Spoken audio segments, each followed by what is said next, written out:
Khaldoon. Thank you very much again for inviting us for an interview. I think, was it number 14 we've done in the series? 14 years. Men and boys. Can we go back to the last day of the season first, if we may? Heart rate back to normal? Stress levels okay? Yes. Took me about 48 hours. And what was the overriding feeling during and after that? I was very confident coming in. The team is being in the right mind frame. Everybody was ready. I remember that day in the morning, you could see it in everyone's eyes. Everybody knew what needed to be done. And then the whistle blew and the game started. And then you had, 90 minutes that felt like, or 94 minutes that felt like a roller coaster. Phenomenal game. 75 minutes, I don't know what was happening. You get these games sometimes where things just don't go your way. But I have to tell you, I was pretty confident. Even minute 75 in my mind, I was very confident. I'm very confident in this team and the manager. I knew we just needed one goal. One goal and the momentum was going to turn. At the end of the day, Aston Villa, I think, played an excellent game, there's no question about that. But let's not forget, we were playing for something. And while they had 2 goals and I think had a good position until the 75th minute, I knew the second we're going to score, we will have the momentum. The question is, how long before we score the first goal? Fortunately, it happened 76th minute, which even when we scored the first goal, you knew we had at least another 15 minutes to go. And with the way this team was playing, with the way the atmosphere just completely, it was unbelievable. It was electric. It was wonderful. What would you say have been your standout moments of the season? Okay, let's see. Well, before I go standouts, I have to mention that our away form this season has been exceptional. 19 games played. We lost our first game away and then didn't lose a single game. We won, I think, 14 games and drew 4 and 1 loss, which is, I think, an exceptional thing to just mention here as we look at the season, because that's something that I'm very, very proud of, the way this team, away from home, continuously, I think, performed at a high level and delivered in difficult stadiums and difficult environments. In terms of standouts, we've had many standouts this year. Really, it's been a great year. A lot of standout games. Of course, you have to start by the last game. The last game is, I thought 10 years ago that we would never see this again, or I thought I would never live through a 90 minutes like that 90 minutes 10 years ago. But to be honest, this goes very, very close. This game, Aston Villa, the last 15 minutes, but the whole 90 minutes, stand out. The way we dealt with the challenge, suffered, but then had the personality and had the attitude to come back and pull this incredible victory. Really, really special memory that I'll never forget. I think both Real Madrid games were standouts. Both. People will think, okay, maybe the home game for sure, but even the away game. As much as those last couple of minutes and the extra time, as difficult as that was, we showed a lot of personality in that game. It was very hard for me, obviously, being there and having Florentino Perez right next to me. I think he actually congratulated me in the 82nd minute. I mean, we had this, but that's football sometimes. But it was a standout game. The game at the Etihad was incredible, and certainly unforgettable from my perspective. I'll look back. I think within the Champions League, we had a couple of really, really amazing games in the Champions League. The home game against PSG was a great game. In the Premier League, I'd say the win against Chelsea at home, Kevin De Bruyne's goal, that was a standout moment. Very important 3 points. The 2 Liverpool games in the Premier League at Anfield and at home, 2 fantastic games. I mean, the football that was played was at a level that was, out of this world. Both games at Anfield and at the Etihad, and I actually think both games we played so well, and it's a shame we couldn't win either of them, and they ended up both in draws. United at home, standout game, very important. Just the timing of that game and the way that game played out was very important. And I would say that, just to conclude, that period, that 12-game winning streak in October, November, December, January, that 12 games, critical. We won 12 games in a row, and I think that stretch was a standout stretch because it's as you know, it's the hardest part of the season. And winning that and showing the attitude, the personality to weather through the most difficult part of the season and really keep winning, I think that was a standout. And at the end, when you lead the league, the number of days we led, I think we thoroughly deserved winning at the end. Pep said in a press conference a couple of weeks back that he's not under any extra pressure to win the Champions League, and that's presumably how you want it. With Pep, you don't need to put any extra pressure on Pep. He puts enough pressure on himself for everyone. It's the exact opposite. I try to kind of bring back some of the pressure because I think he puts too much pressure on himself. The pressure is not a pressure of winning this competition or that competition. We are here in it together. Sheikh Mansour looks at this game, understands the game, and understands winning and losing very, very well. And which is why I think his ethos, his philosophy, is essentially what I've tried to instill on this organization and what we've had over these last 14 years, which is this positive, constructive, forward-leaning, always pushing forward. We approach every season to win and to try to win every competition we compete in. That's the mindset, that's the philosophy, that's the approach. That's been the case over the last 10 years. We try to win every competition we play. And I think particularly when you're asking me about Pep and those last 6 years, you cannot argue. Every competition from the Premier League, the Champions League, the FA Cup, the League Cup, we show up every game with full intention to give it everything we have to try to win. And with that, you can see the results. Can we go back to last summer and the transfer dealings? You said last summer we were going to be very deliberate in what we targeted, and in the end paid £100 million for Jack Grealish. How do you think that's worked out? How would you assess Jack's first season? Jack is, I think, one of the most promising, one of the most exciting players in the world. He came into this club, he's a hard worker, he's an incredible talent. Pep and the coaching staff are delighted with his work ethic. His numbers are good, he's on the right track, and I think all of us know, because of the standard we know he's going to deliver, have high expectations. So I think let's watch his evolution. I think next season, I think Jack will continue to improve and will be a very important player for this team. And already this season, if we can come now to this season's transfer activities, already 2 signings being made, 2 very exciting signings in Erling Haaland and Julian Alvarez. How pleased are you to have got those done early and at the price, the reported price, because I don't know exactly what we've paid, but they seem a real coup to people looking at them from the outside, for sure. When Sergio left, replacing Sergio is a big task, but it's not something we've not been preparing for a couple of years. And I think we have a very strong scouting system. Our scouting team has shown over the years tremendous capability in analyzing and really scouting the type of talent that would fit our club and our team. You look at Julian Alvarez. I think this is an example of the hard work of our scouting team. A lot of weeks and months of follow-up, analysis, and then ultimately making the right decision at the right time when the market opened.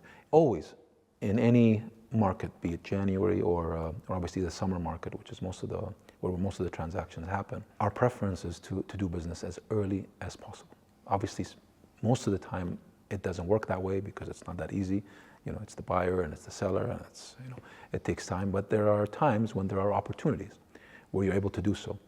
I am delighted.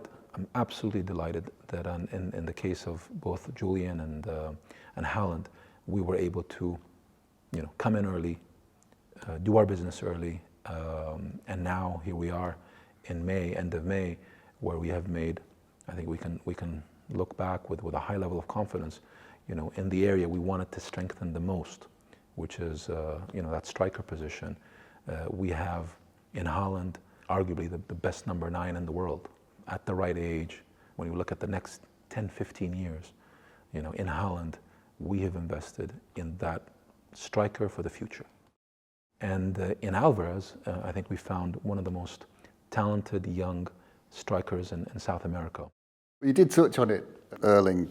I mean, all the headlines have been about him. I mean, he's probably the next great global superstar, hopefully. So can you give us a flavour on how the deal went and how it evolved and how it was closed? Let's start. I think there's a lot of history. As you know, Alfie played for the club. This is a nice historic connection with the family. Haaland, from his early days in Norway, and then moving on to Dortmund, has been on our radar for at least, I would say, 4 or 5 years. So we've been following his progression over the years and seen his transition from a very talented, high quality, high potential young player to one of the most, if not the most, exciting striker in the world. His performances at the highest level, once he's moved to Dortmund, in the Champions League, in the Bundesliga, his goal-to-minutes ratios, it's just phenomenal. His ability to play on his right, on his left, to score goals with his head, his speed, his physicality. I mean, he is a very, very unique, incredibly talented striker that I think the whole world has been looking at. And I would say every big team in the world wanted Haaland to join, and we're delighted, absolutely delighted that Haaland chose to join Manchester City. I think it's a testament to all the great work that's been happening in this club. It's a testament to the quality of this team, and it's a testament to, I think, Haaland not just being a great player, but I think a very smart player that saw the potential of what he can do and how he can develop further professionally, being part of this team, being coached under Pep Guardiola, and with the human infrastructure, the people, and the physical infrastructure, the training facilities, the stadium, and then, more importantly than all of that, the fans. I think he has a connection also to the fans. So that combined, all these elements came together, and I think Haaland made what I think is a very wise decision in choosing to come to Manchester City. I think for us, it's a superb decision. We are getting truly, I think, a phenomenal player that will give us, I think, great memories, I know, for our fans on an ongoing forward basis, because he will fit very nicely with this group. And when we talk about the 2 young players that you already signed, and then you add in the young players who are already there, McAtee, Palmer, Delap, probably spearheading that group, it looks like a significant squad refresh this summer with youth. Can we expect more comings and goings? We've been very, I think, deliberate over the years in how we freshen up the squad, how we continuously improve the team very deliberately, how we then infuse it with talent from the academy. It took a while. It took a while to get the academy going. These things take years. We invested. We were patient. We kept at it, and now, and you've seen it over the last couple of years, the academy is producing the type of talent that Sheikh Mansour envisioned in day one when he invested into the club, which is not just investing in a team that's sustainable and that has a very special academy that we're going to enhance and grow and improve, and then ultimately we're going to be able to have that combination of talent that we are obviously bringing in from all around the world, but also talent that's coming in locally from within the academy. And today, you mentioned the players you mentioned, Palmer, Delap, McAtee, and others. Very, very talented group, but that's been the case for years. This is not just last year. And I think Phil Foden has been a tremendous example of a player that started as an 8-year-old and now he's 21 and he's got 4 Premier League titles. There's not many 21-year-olds have 4 Premier League titles, and not just hanging behind him. He played a huge part in particularly the last 2, an integral part as a 21-year-old. And we talked about Erling Haaland and Julian Alvarez, but what we're not talked about is any more transfers that may or may not be coming in this summer. I know you're not going to reveal a big list of names here, but obviously everyone will be talking about other players that might be coming in. Can you confirm that there will be more players coming in? I can confirm that there will be more players coming in. We are looking to strengthen the team in the areas that we need strengthening. As you know, every season some players leave, and we have to continuously refresh the team. Again, we always look at improving and strengthening, and I think we've made 2 very important additions already, but I anticipate we will be doing a couple more. And will people have to wait a long time for those, do you think, or will it be fairly swift? We'll try to go as fast as we can, but you know how the market goes. It's not always entirely in our control. If it was up to me, we'd finish them all July 1st. Well, a man who's a little older than that, in fact, technically could probably be nearly Phil's dad, has just said goodbye to us. Fernandinho, captain of captains. How do you characterise and assess his contribution over the years to the club? So what the greatest thing that you can see with Fernandinho is what he's accomplished with this club. 5 Premier League titles, 6 League Cups, and an FA Cup. I mean, this is a remarkable tally by any standard. I mean, we've been lucky to have great leaders in this squad throughout the years. But certainly I think when Vincent left, that was a big shoes to fill. And Fernandinho stepped in, and you can see it. I mean, the results in the 2 years that Fernandinho was captain, we won the league, and we won the league. I mean, look at this year, last game of the season. That takes a lot of personality, it takes a lot of leadership. Champions League finalist, Champions League semi-finalist. I mean, he's been a remarkable player, a remarkable captain, remarkable leader, fantastic individual, and he will be missed by everyone in this organization, because he was that silent leader. Always spoke, with his actions. Always was the good example for everyone, and particularly for the younger players. He's been a great inspiration to all the young players in the academy and elsewhere, and I think everybody looks up to him. He's going to be dearly missed, that's for sure. So back to my annual question, Khaldoon, about Pep and his future. Already the chat has started about, will he stay beyond the year that's left of his contract, or won't he? It's a question that I think fans will be asking themselves. Pep, he's never stayed as long as he has stayed with any club, be it Barcelona or Bayern Munich, as he stayed with Manchester City. So your question is perfectly valid. Perfectly valid 3 years ago, perfectly valid last year, and of course valid this year. This is a partnership that's done wonders over the years. It's a partnership that we're approaching now its 7th year. Next year is going to be another, I think, exciting chapter of this partnership. And we're enjoying every moment of it. We're achieving great things together, and this conversation will be had at the right time, at the right pace, and with the pace and time and framework that works for Pep. Well, I'm hoping that I'm asking you again in 12 months' time that same question for the 4th year running. But in the meantime, he's operated this season with a slightly smaller squad than normal, and you've told us that there may be more transfers coming in. But was that by design? It just seemed like people think Manchester City hoard players, have 3 players for every position, and it's not really been the case this year. It's been quite a small squad. Yeah, I think this is the squad size and the composition of the squad is, obviously Pep has the major role in it. He decides the size of the squad and what are the requirements and what he needs. And I think this year, the composition of the squad really, and the size of it was his decision. Obviously, as you remember, last summer, we tried our best to get a striker. I mean, that was the key position that I think we missed last summer, and I think everybody knows the player that we were going after and what happened then.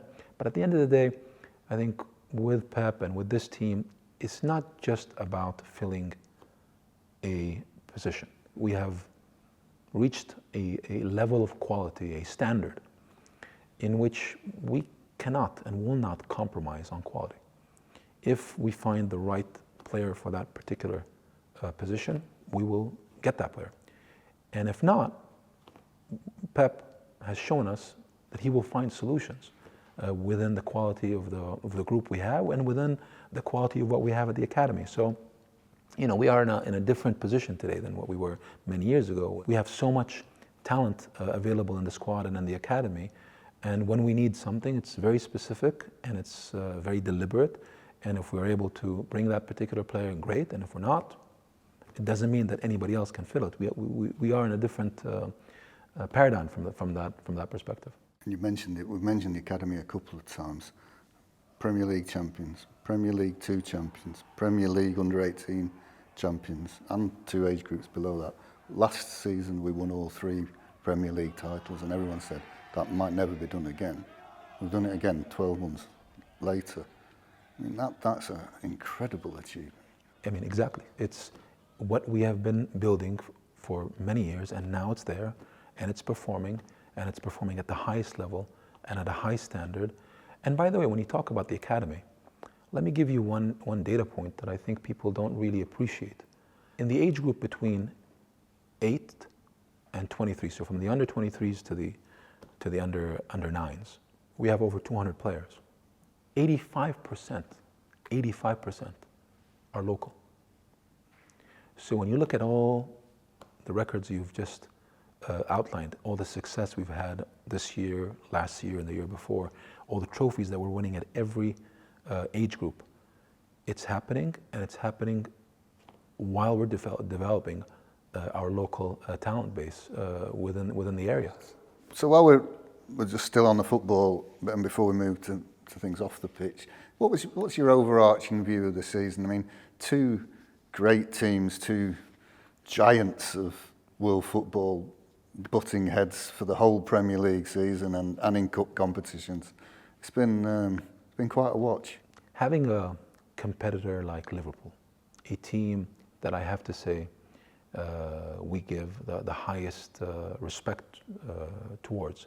It's a team that is, it's in any rivalry, in any competitive situation like the one we've had between Manchester City and Liverpool over the last couple of years.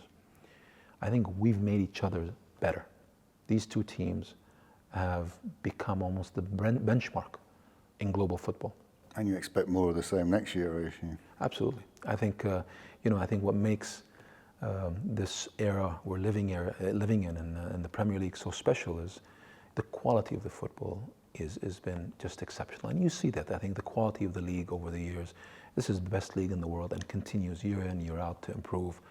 And within that, we've been, I think, all privileged to see such 2 competitors really play at the level and quality that we've seen over the last couple of years, and really continuously pushing each other to the next level. Chris, we won the league on Sunday. Believe me, I think all of us, were happy and celebrating Sunday night after the game, but within hours, the conversation between me, Farhan, Pep, Chiki, was about next year and how we can keep improving the team and how we're going to approach next year. So our mindset, while celebratory, it immediately flips to the next page, which is the future. How do we keep being competitive? How do we keep improving and strengthening?